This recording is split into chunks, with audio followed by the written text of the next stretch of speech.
Hi, my name is Brandon Noel, and we're here with another installment of the Barren Interviews series. We have today a wonderful, wonderful poet by name of Andrew Hahn. Is that right? Yes. I just screwed. I just like screwed up this royally. I was like, wait a second. I was like, I do have this pulled up, right? But we're here to celebrate his piece, Portrait of a Late Morning, to talk with him a little bit about his background in writing and see what's coming up for him. So, Andrew, first of all, how are you doing today? Pretty good. Don't really have much to do today. I vacuumed a little bit. I wrote a lot. And that's it. It's been a nice, chill day. And you acquired a new Under Oath t-shirt that you were most proud of on Twitter, I saw. So excited about it. My friends and I went thrifting the other day at this place called Rumors in downtown Richmond. And we're just going through the band shirts. I was like, maybe I'll find like a fun AFI shirt or something. And then this one came up. And I was like, I need it. I wore this in my my driver's permit photo. I need it. So I picked it back up. Well, it looks awesome on you. Let's get into your work today. I just wanted to know right off the bat, when or like how did you like your awareness of poetry as something meaningful bloom into your life? Can you recall like either like a time in your life or a specific poem where it affected you and you felt emotionally resonant with a piece or a poet? Yeah, like first of all, I took my first poetry class in college and I really did not like it. I hated it. That's awesome. Um, I don't think I just don't think I had the like wherewithal to understand how to enjoy it. I was very much like children's literature. I really wanted to write for children. Um, and frankly, the people I knew who were into poetry in college, it kind of like turned me off about how people in college went about poetry. And so I was like, you know what? I'm not like that. Like I just don't feel like I fit in. I loved listening to it, like, but for writing it, it wasn't for me. So then like went to grad school at VCFA, Vermont College of Fine Arts.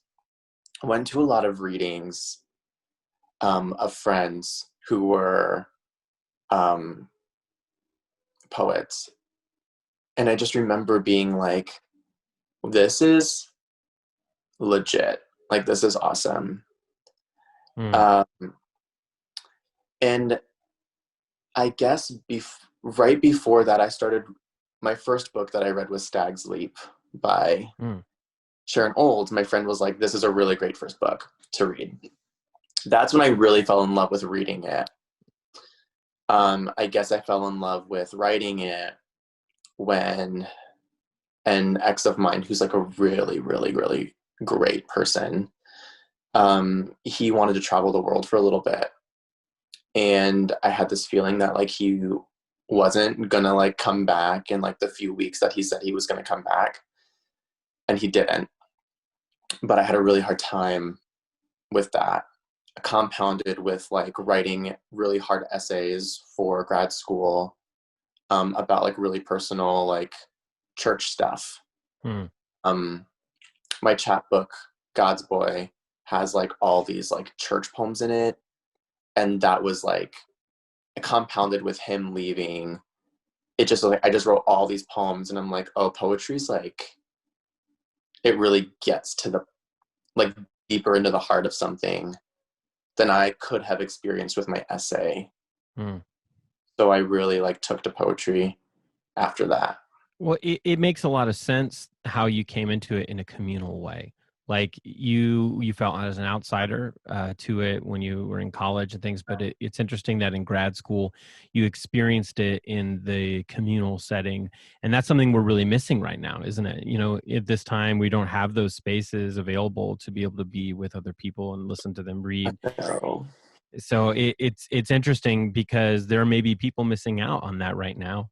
Like you had that opportunity and it brought you in. It was your way into this space, and I hope we can all get back to that really soon. But I have another question for you, which is, you talk about writing these intimate essays, and this poem obviously is very intimate. It starts off, "He penciled my face, the bones of a wounded fawn, a replica of a photo from our first morning together." It's so intimate right away. It just draws you into this very personal space. And the voice is so grounded, the image is so clear. What is it like for you as a writer to share this kind of personal moment? Does it ever scare you? Do you ever feel intimidated by it? It usually does not, especially if I know that the person it's about is like totally down with me writing about them. And this person knew, like he's an artist, so he kind of gets it. But I don't think so. I think that I come to poetry and writing with this understanding that like we're all human. And one of the things that really drew me into reading and writing in the first place was seeing how affected, in a really good way, how seen I felt by people's positive stories. Like Sue Williams Silverman wrote this memoir called Lovesick. And I just remember there was like a very specific instance in that novel where I had to, the memoir, excuse me, where I had to stop reading Mm. and being like, I need some personal reflection. Like it was books like that really are what excite me Mm. as someone who writes and someone who poets. As So, someone who poets, I like that. so, so I'm not really afraid of that. Well, You know, you read a lot of intimate works by other really great poets too. that's what I'm drawn to, and it's what drew me to your work personally, when we were going through, the batch of submissions. And this was my first issue that you were in, that I worked with the team. And it just, when you're reading through submissions, I don't know how to explain it to people, but you're hundreds of poems coming through. There are the places that let you submit 5, and I'm like, I don't know what I would do if we let people submit 5 poems per submission, but we take 3. So you can go, you read 50 submissions in a night, you're looking at 150 poems.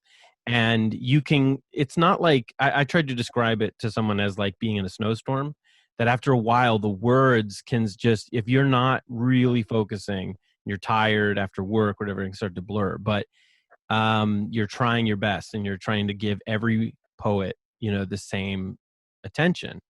But sometimes you stumble upon a poem like yours that just reaches up and just grabs you, and it just like I said, just pulled me into this space right away. Even if, no matter where I was, I knew in that moment. I called my wife over. I was like, "Oh, we got one here." I was like, "We have a poem here." And I fell in love with your entire submission. And now that I know you have a chapbook, I want to seek that out. Is that in print anywhere? Could you tell our listeners right now where they could also find it? Yeah, it's called God's Boy, and it's available from Sibling Rivalry Press. Wow, that is truly awesome. Andrew, I could sit here and talk to you for like another half hour. I could do a whole I show wish. just talking to you, but I'm so glad that we got to show our audience and our listeners a little bit more about you, get to hear a little bit more about your story, and expose them to more of your work. Is there anywhere that people can find you elsewhere online, at Twitter or Instagram? I am on Twitter and Instagram at underscore Andrew Hahn. Awesome. Yeah. Well, for those of you who would like to follow and find more of these interviews, you can find Barren Magazine on Facebook, on Instagram, and Twitter, all at Barren Magazine, and find every issue at barrenmagazine.com. And we're going to be continuing to do more of these interviews. So if you like them, please subscribe to those places, like and share them. And we're going to try to continue to bring more of these as we go. Andrew, thank you again so much for being on the show. Thank you so much for reaching out. This was great.